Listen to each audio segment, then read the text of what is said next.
Spain is a country in Europe. Its capital is Madrid and Spain has a population of more than 45 million people. Therefore, Spain is the third country in Europe as for its size and fifth as for population numbers. The main language is Spanish, although a few dialects exist.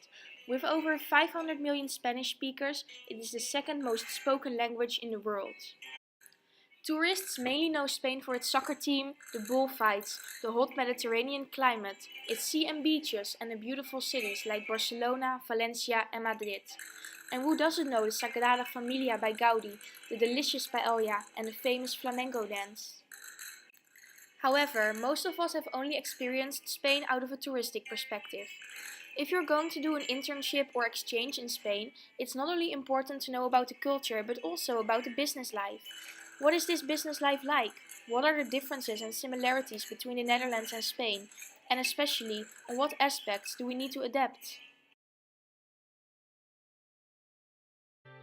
The Spaniards have a completely different life rhythm from other Europeans. They typically have lunch between 1 and 3 p.m., dinner around 10 p.m., and rarely sleep before the early hours of the night. Punctuality in Spain is also different. In Spain, it's common to be late for meetings. 20 minutes late is not a big problem. If you're 30 minutes late, make a call or send a message. If you're more than 40 minutes late, cancel the whole meeting.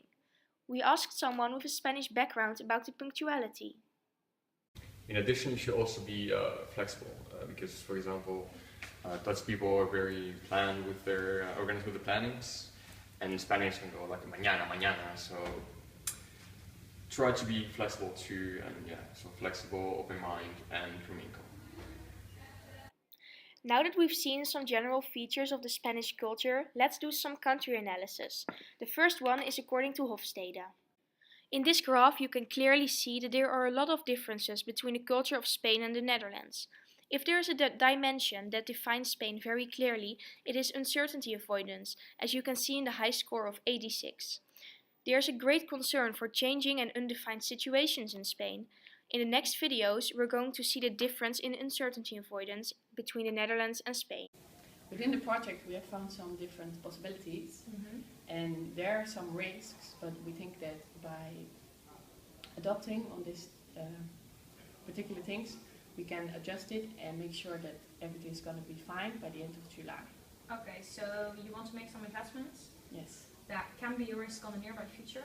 Yes. But you think they're feasible to make and they're manageable to make? Yes, because I think by taking this opportunity, we can make a lot of profit. Okay.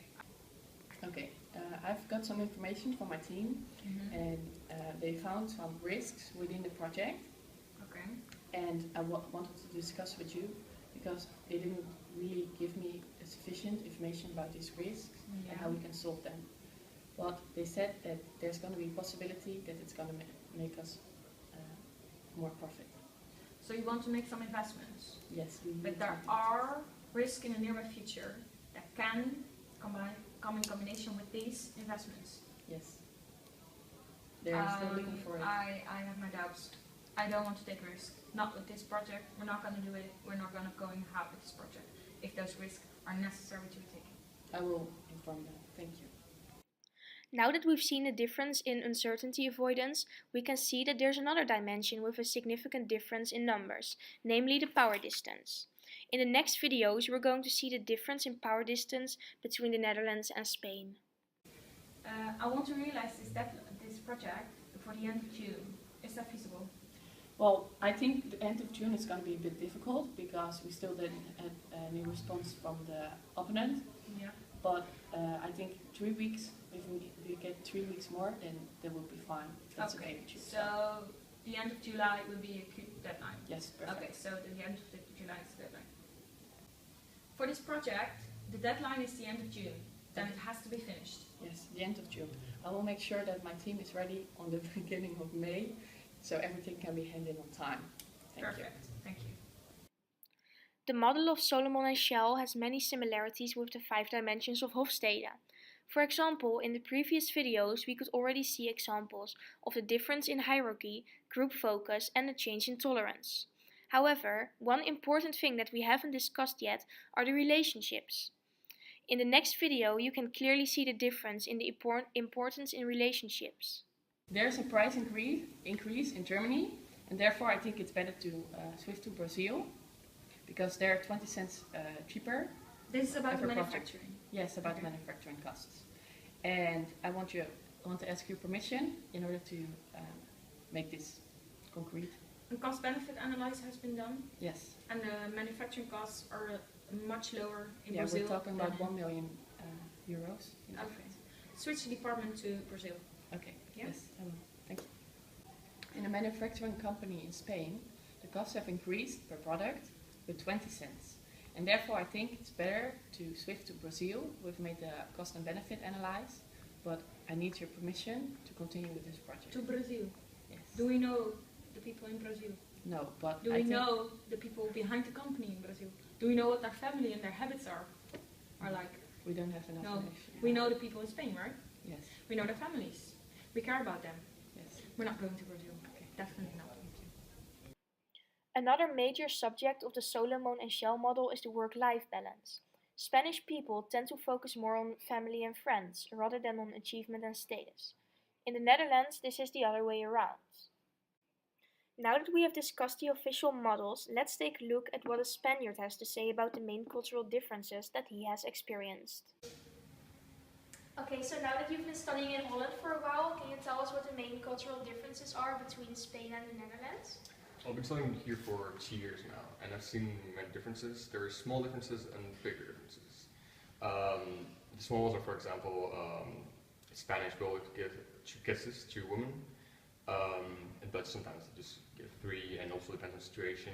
In Spain, in almost every situation, you give 2 kisses. Only in really formal settings, you wouldn't. Then, for example, you also have the tendency for informal situations. So almost every time you talk to someone or whatever it is, it's usually very, very informal. In only certain occasions, it's formal. It usually is specific, and you know when it is. Also, yeah, for example, we also call people by their only the first name. Rarely we call them by their last name. We also touch people a lot when we talk, just the shoulder or whatever, which the Dutch do less than that. And yeah, also the Dutch can be much more organized than Spanish. They can speak more languages than we do. In average, I think Dutch speaks 2 languages, in Spain it's 1. And the communication between people, the interaction is also different. The Dutch don't ramble as much as Spanish. Spanish tends to just talk, and say things that don't matter, but you just keep saying it, and the Dutch, they don't do that as much.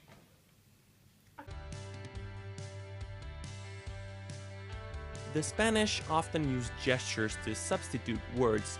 Flicking the teeth with the thumbnail, wiggling fingers from the nose, and grabbing the left arm with the right while making a left-handed fist are all thought to be offensive. Tapping the left elbow with the right hand is a sign that someone is a penny pincher. Pulling down the lower eyelid while someone is talking means that the listener doubts what the speaker is saying. Holding up both the little and index fingers with the knuckles facing outwards in front of a man signals that his wife or girlfriend is being unfaithful. We wanted to end this video with what we learned, so here are our #internship tips. My internship tip is try to be less direct in conversations. My internship tip is that you have to remember that people in Spain have a lot more tendency to touch you than they have in the Netherlands. My internship tip is that you have to adapt to the fact that people in Spain are a lot more flexible when it comes to deadlines in comparison to the Dutchies.